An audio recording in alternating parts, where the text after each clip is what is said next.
Hey everyone. This is going to be my first attempt at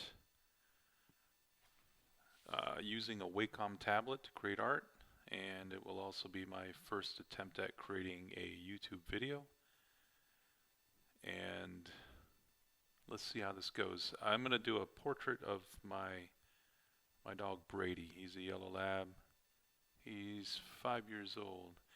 And here what I'm doing is I'm creating basically a platform to draw an outline on so that I can use it for reference for the shapes of the dog itself, like the placement of the eye, the ears, the nose.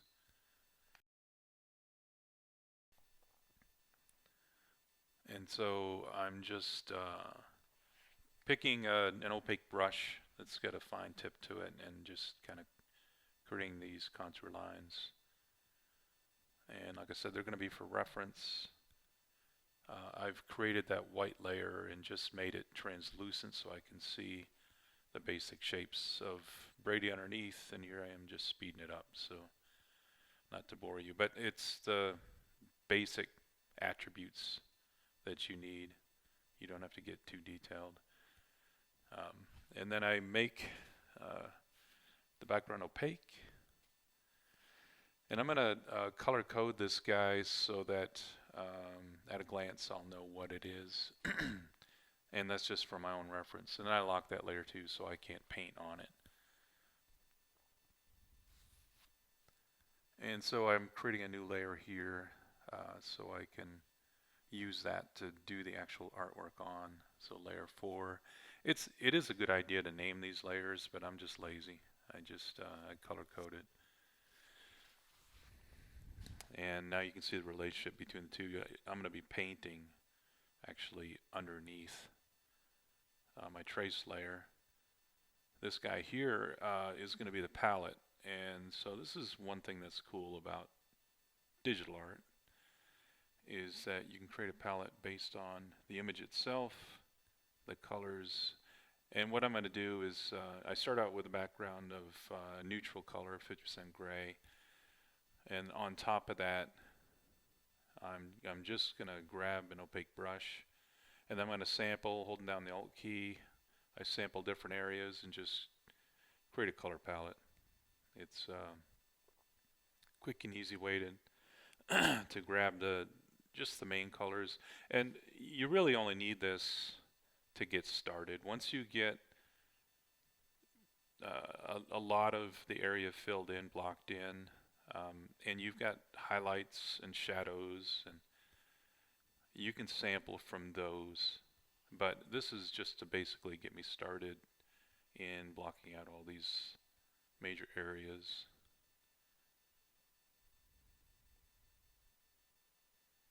From light to dark, there's no particular order. Doesn't matter. And some of those colors are kind of redundant, but I just want to make sure I grabbed everything I needed. And so now we don't need the image of Brady anymore. And we're just going to be painting on that green layer there. And what I'd like to do now is set up a neutral background. And generally what you do is you give it kind of a warm background, like a barometer or something like that. That's what I've been taught in the past. But in looking at Brady, he's all warm tones, like 99% he's warm. So I'm going to create a cool background just so it'll give me a little bit of a contrast and know how much the warm of his colors are working. That's obviously way too dark, and it's a little too saturated too. So what I'll do here is go to hue saturation, play around with the colors a little bit. I do want kind of a cool, but you know, the violets are somewhere in between, and then I just desaturate and lighten it up a little bit. That's good enough. So then I lock that guy. So the only The only layer that's unlocked is the one that's color-coded green there, so I won't make a mistake and paint on a different layer. Ask me how I know that's a mistake. And then here I'm just going to take a semi-opaque brush. And like I said, this is my first time attempting a painting with a Wacom tablet. I generally paint with a brush. And this is basically the same thing as just a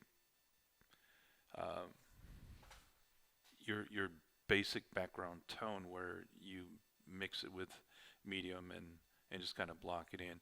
And the cool thing about digital, I'm finding out, is that I didn't have to wait for that to dry or get semi-dry so I could scumble over it or add another layer. So I can just keep working. And I put the little thumbnail down there in the lower left to show, give you reference of what I'm painting. But the cool thing about that is that it's small enough that you can get the general idea of what the darks and lights are doing on the dog. But what I've got is I've got a second monitor that has the high-res image of this that I'm referencing. I'm not referencing this thumbnail. I just did this in the video. But and so I'm just blocking in darks and lights here. And there's so many different ways to do this. The way I was taught was to basically use neutral colors, like monotone almost. Even use like that background color that you use. Like I said, it's usually a warm color, a burnt sienna or burnt umber or something like that, and you just keep working up the values to where you work in your darks and lights. But I'm skipping a step. I'm using the actual background colors, under colors, I guess, for lack of a better term, that whatever would be underneath the fur. And so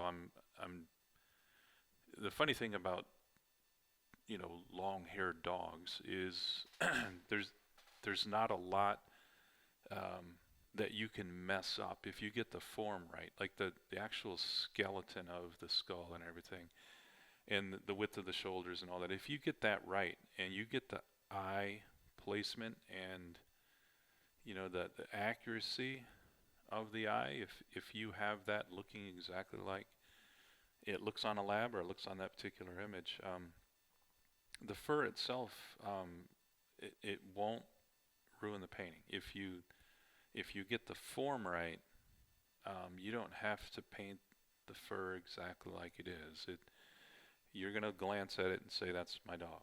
And so what I want to do here is just get the actual form, the skeletal form of the dog. And you can see there's a shadow on his nose. I'm gonna back that shot off a little bit. A little too much contrast in that image to be used as a portrait.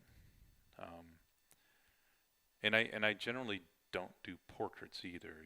Just a static background with a painting of a person's head and shoulders, or what I'm doing here. But I figured I would keep it simple for my first attempt. And so now I'm still blocking in the lights and darks. We're almost getting to the stage now where we're not going to need this reference drawing, the reference outline. And so I reduce the opacity. And like I was saying earlier, for me, when I paint something that's alive, it's the eye that's the most important, or eyes. And if I can pull that off, if I can get that to look good in my eye, I don't worry about the rest of it as much. It'll come. It'll fall into place eventually if you just keep trying. And that's all art is. It's just correcting mistakes. It's just you just keep trying different things if the first thing doesn't work. But if you can get the eye in this particular painting, if I can get the eye just the way I want it, um, it get it gives you the confidence. Because like when you're starting out painting, um, a lot of people get to a point where they say this looks terrible and they quit.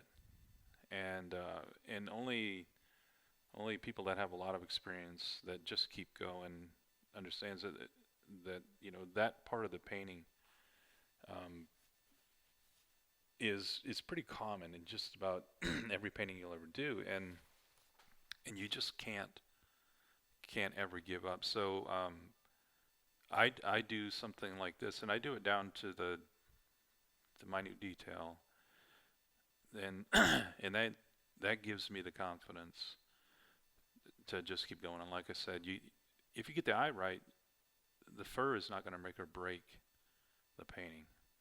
So here I am just blocking in the background colors of the eye, the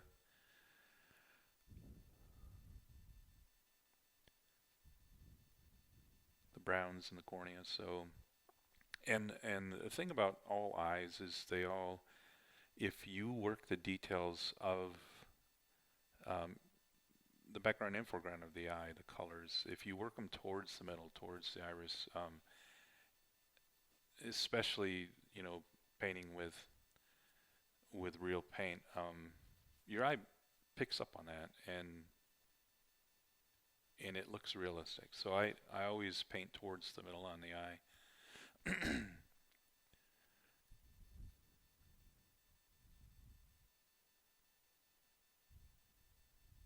I've sped this up quite a bit, so you don't have to sit through the tedium. I mean, this whole painting took me 4 hours, and I'm going to reduce it times 10 down to about 40 minutes. Or is that 10? I don't know. I'm terrible at math.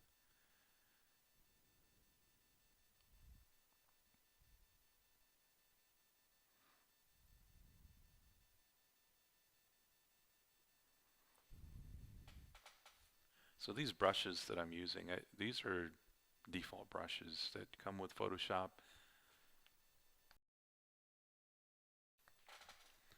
And you'll see later on in the painting that I knew that these weren't good examples of what you would use in real life. Like you have a wide assortment of brushes. It's not just the size of the brush itself all the way down to 1 pixel. It's basically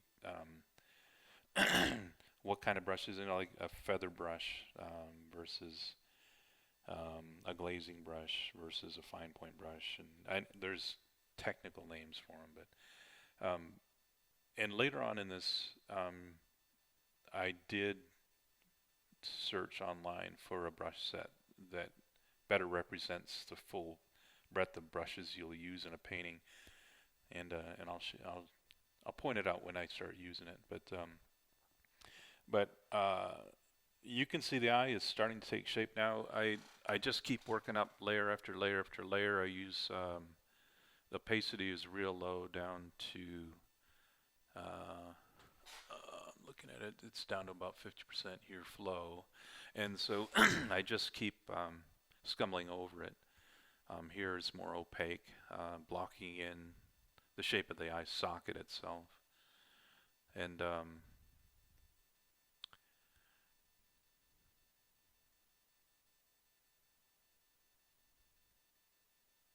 here you can see I'm sampling different areas. Now that like I was saying earlier, once you start using your palette and start there, you could see I put up the reference image just to get an idea of hits and misses. But once you get a pretty good range of colors in details that you work in, you can sample from that.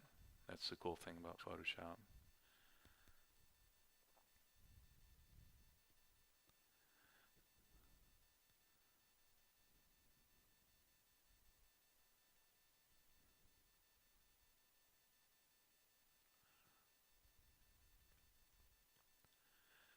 So now I'm just blocking in basically the eye socket itself, making it darker. Here it looks like he's got a black eye, but I never ever hit my dog. He's a good puppy. Here, um, I'm just starting to clean up the shape itself, and that's the thing is, it all comes down to what being comfortable while you paint. Um, if you hate what you're doing, it's hard to press forward. It really is. So. And so now I zoomed way out, and I'm back to the block-in stage. And if you look back and forth between the thumbnail down there and what I'm doing, you can see I'm just trying to block in the major areas. And that's how I like to paint. I like to do detail and then back out, and then do detail and back out and do major areas. And so there's only 3 parts of Brady that really define him in this painting. It's the eye, it's the nose, and it's the mouth. And like I was saying earlier, the fur can be whatever you want it to be, basically, because it'll still look like Brady if you get those 3 things right. And so I slow this down a little bit just to show that I'm working in the major structure of the nose itself, making sure I got that right.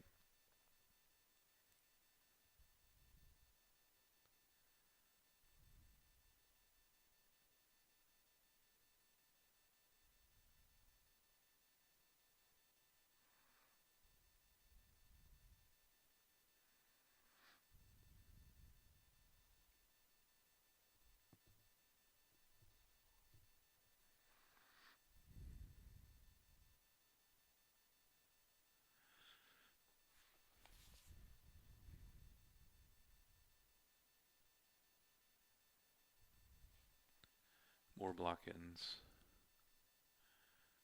Yeah, I erased part of his head. Sorry, Brady. So now I'm starting to work in the shadows, what will be underneath the fur when I eventually paint the fur. And and here I need to back off just a little bit from that shadow and try to blend everything together. But this is a part of the painting that people that don't have a lot of experience painting start to panic, because you look at this right here at this zoom level, it looks terrible. I mean, a lot of people quit, and never ever ever ever quit. Always keep moving forward.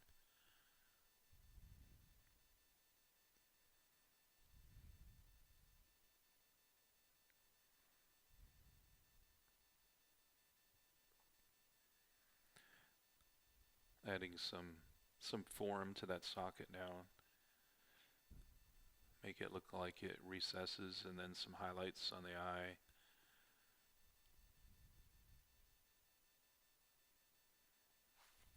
And like I said, this is the most important part, so I keep going back to it and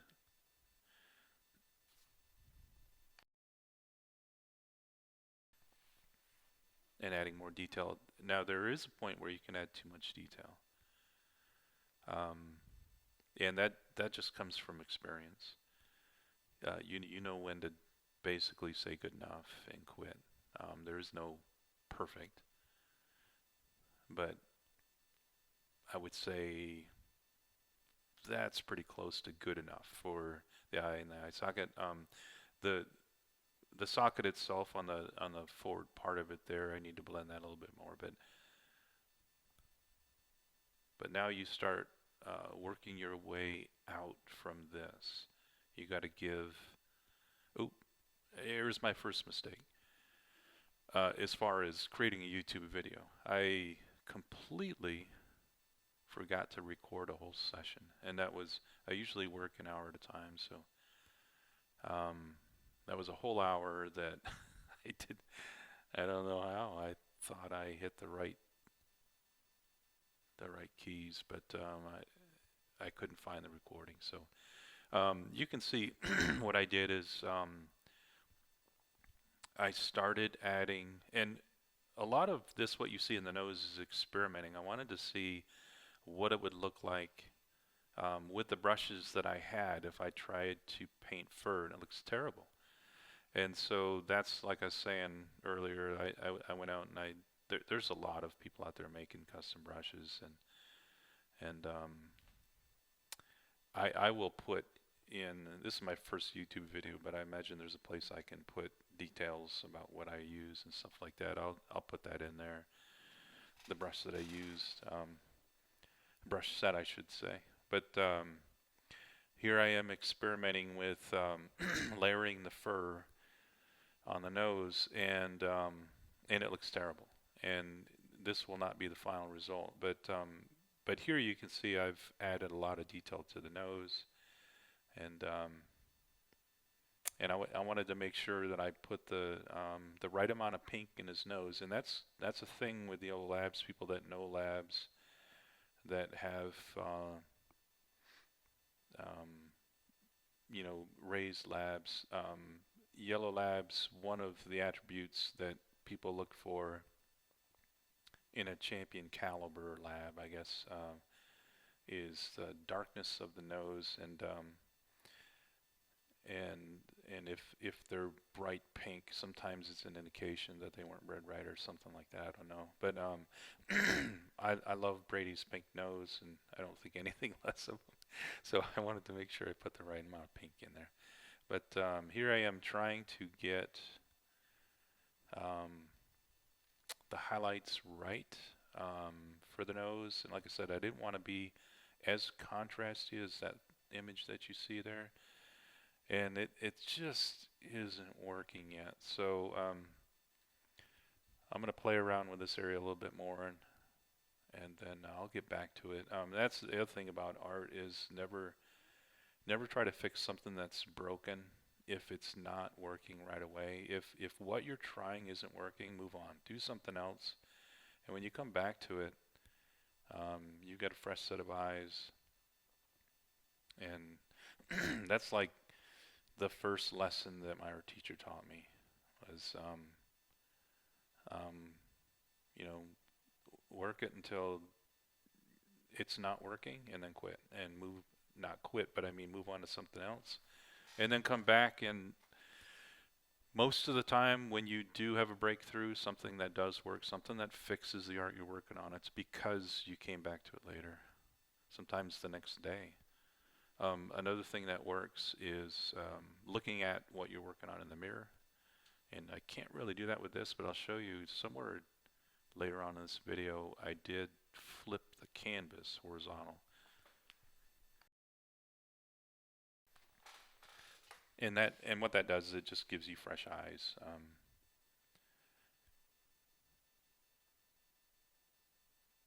And here I am filling in the contour of his forehead.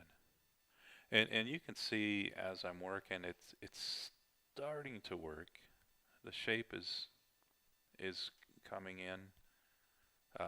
The shadows, you know, basically the contour of the skull, it's starting to fall into place, and it's starting to emerge from terrible to this might work. And that's a really fun part of creating art. And this is, again, it's more experimenting because I'm still using the original brush set, and I'm experimenting here, like, can I pull this off? Because you would never, with traditional paints, you would never paint individual hairs. You just wouldn't. And so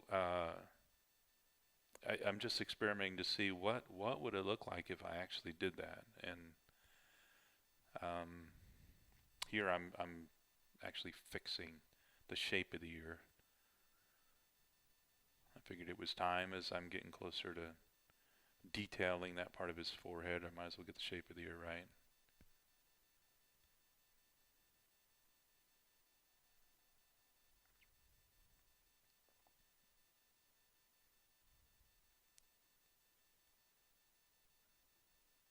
I really like this Wacom tablet, though.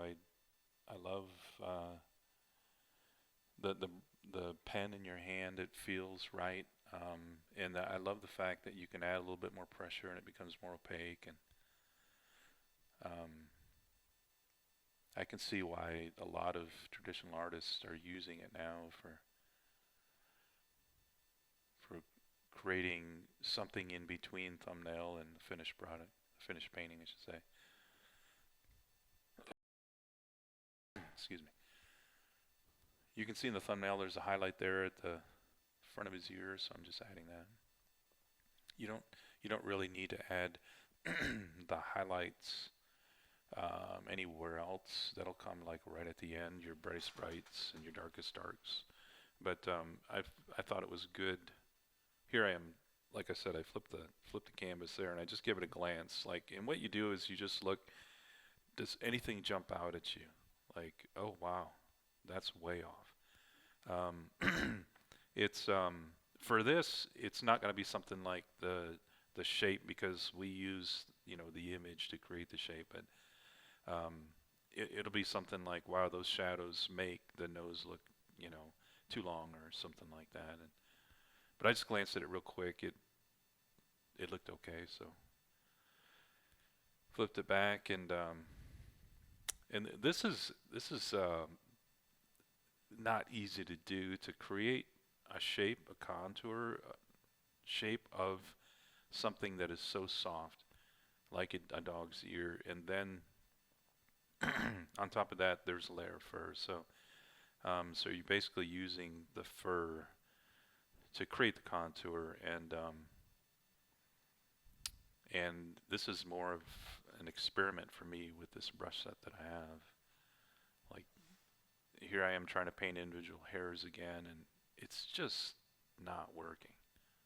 That's not what I would do with a traditional painting, and so that's not how I paint. So I need to fix that. So here you can see the fur is actually creating the contour of the fold of the ear, and so that part is working. That looks okay.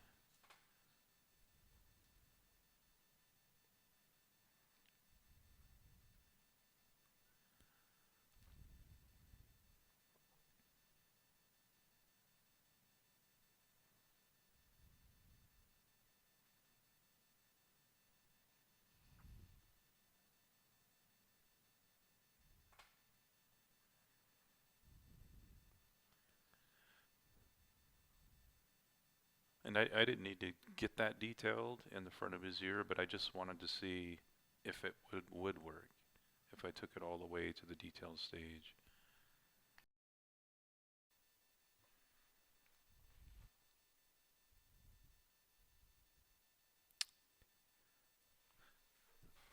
So now I'm painting individual hairs, which you wouldn't do in reality, but this is how I'm doing it with the brush that I have, and I just keep layering and layering, and I think it does work eventually, but realistically what you should be doing is you should be suggesting hairs. So if you put clumps of hair in areas where the contour would suggest they should be, and your mind kind of fills in the rest, and so painting individual hairs is, you run the risk of overworking an area, but I just keep layering and layering, and right here I'm using a soft brown brush, which is doing a great job of taking away some of that detail, some of the detail you don't need, and creating more of the suggestion of hair. So, and fur. So another thing I wanted to do was on the front of the ear there, I wanted to add as much detail as I thought it needed, just to see if using this method would work, and I think it looks okay. I need to work at it a little bit more, but the next session that I came back, I eventually did decide that I don't want to keep using this brush set. I want to find something that is more like I'm used to working. But here I backed way out again, and I'm blocking in more big areas, and The cool thing is that you know you can work in layers in Photoshop. If you don't like you know, big blocking areas, you can always just delete the layer and come back and try again. You're not going to ruin a painting. Um,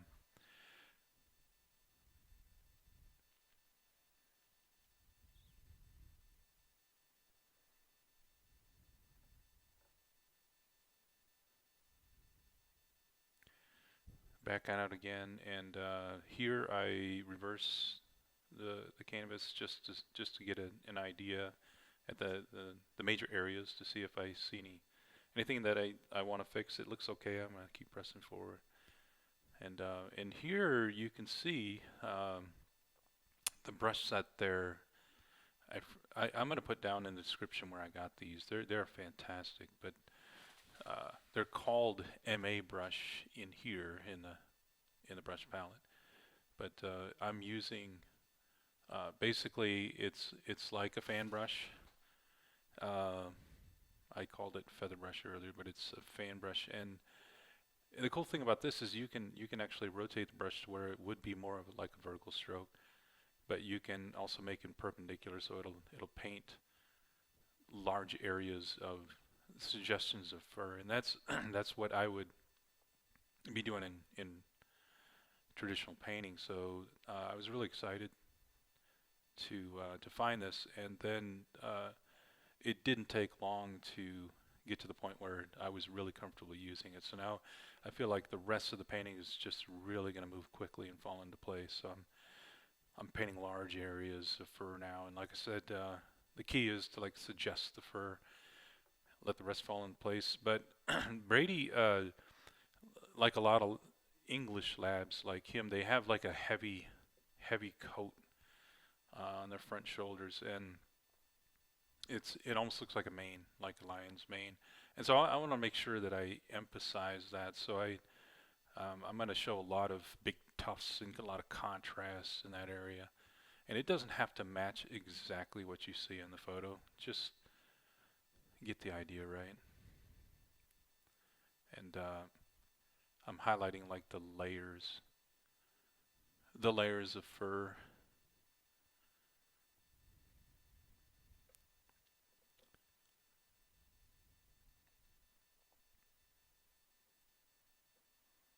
I went back to the original brush just to block in big opaque areas of shadows and stuff.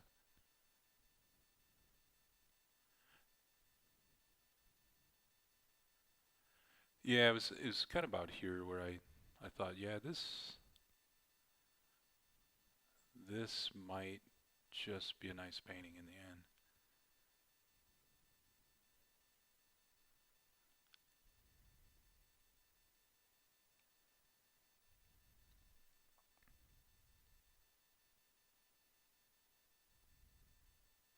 So you can see the big areas of fur around his neck are starting to take shape, but there's still lots to do.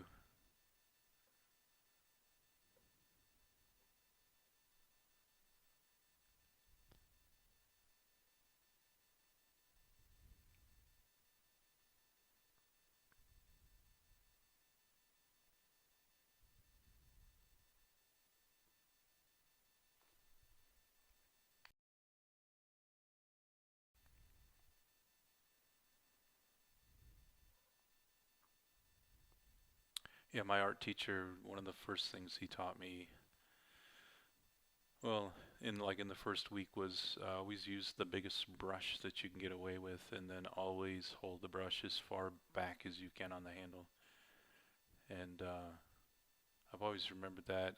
Even in digital art, you can do the same thing. Use big brushes uh, as late into a painting as you can, and you should only be down on the furrow like when you're adding the final details. So um, that's why a lot of times I'll back out and I'll just redo big areas with a big brush. I say this is my first Wacom attempt, but I have been using Photoshop for years, so I'm familiar with Photoshop, and I have done paintings with Photoshop. But this is the first time I'm actually drawing on a substrate. It's fun, I like it.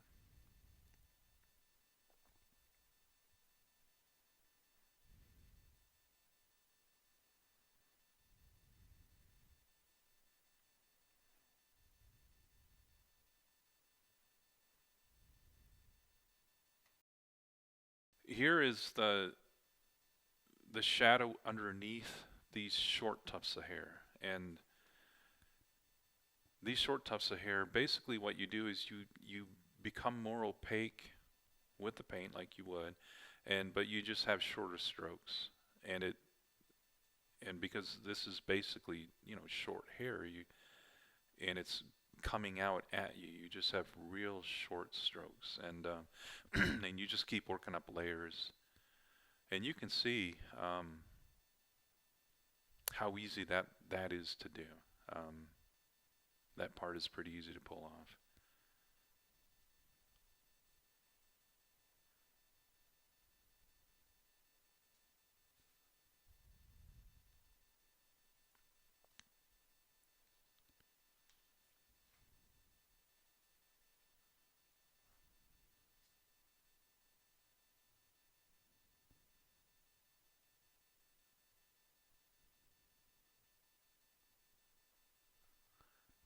So this is kind of like his mane, and in that you can see it sticks out. You can see in the thumbnail like a lion's mane almost, and so I want to make sure that I emphasize like the shadow underneath. And what's cool about Photoshop is I can paint the mane on one layer and go underneath it on another layer, and that's physically what you're doing. You're going underneath the fur layer, and it's so much easier than traditional painting.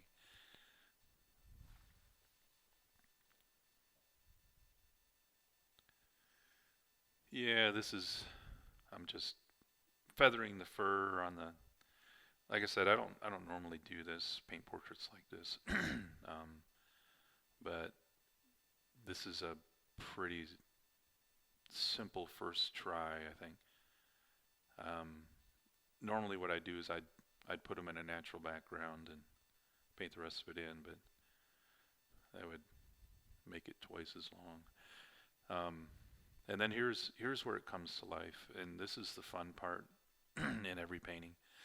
When you add the highest highs and the lowest lows, basically make it jump. I think I went just a little too cool on the white. I didn't need to go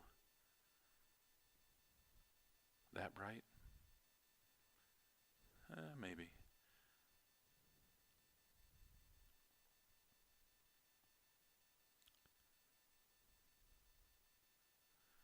You can see the nose. I've already started blocking over some of the original attempt at the real short fur on his nose, and it doesn't look so bad.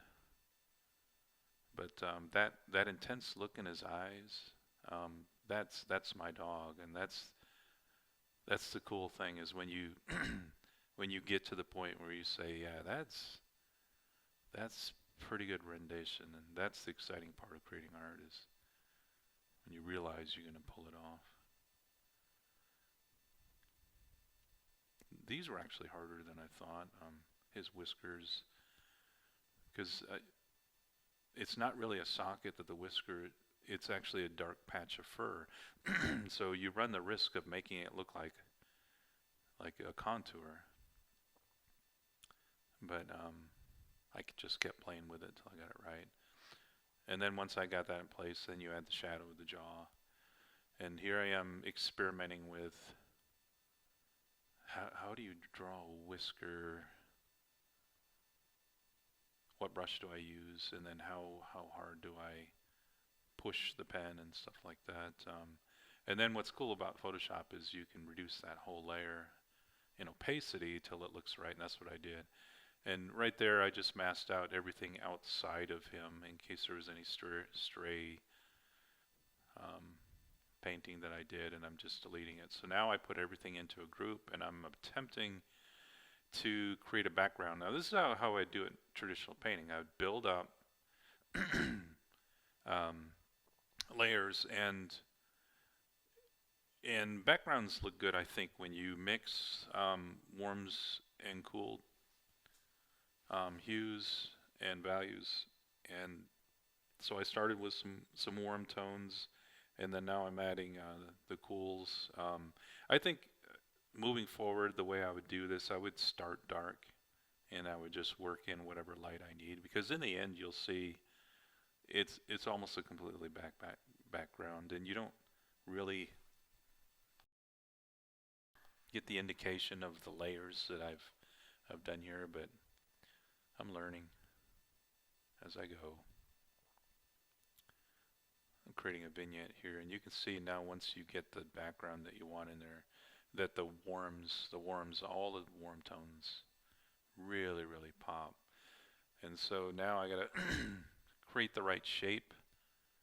So that's a better shape, I think, for this background, even though I would never, like I said, I would never do it this way in real life. If I was commissioned to do this, I wouldn't build this, I wouldn't use this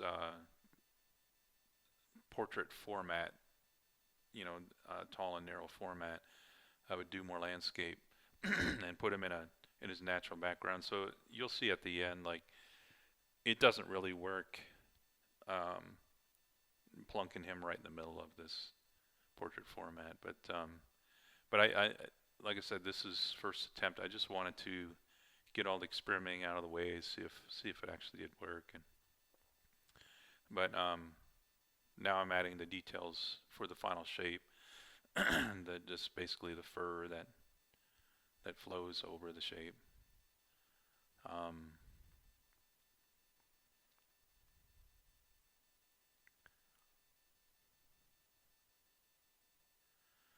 Okay, so that's pretty much what I wanted to accomplish. It's a finished portrait, and here we are looking at the final product. It's a little bit brighter in the background than I want it to be. So here I am moving over to the printer, and this is the fun part where you take your digital art and you print it on canvas. And so here I am speeding up the printing. I'm not sure what was going on with my camera there. I get that weird vignette look, but that's a G-Clay printer printing on canvas, and here's the details of the print. And I think I really like the Wacom Tablet, because that to me looks like a painting. It really does. It looks like a painting that I would do. So here I am stretching it on the stretcher bars, and I'll put it in a cheap frame at the end just to show what it could look like frame. But so here's more of a close-up of the printed painting. And if you walked up to it, you would know that's a painting.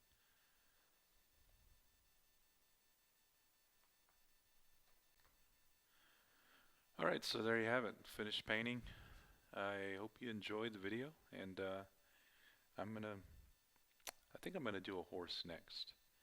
But see you on the next video.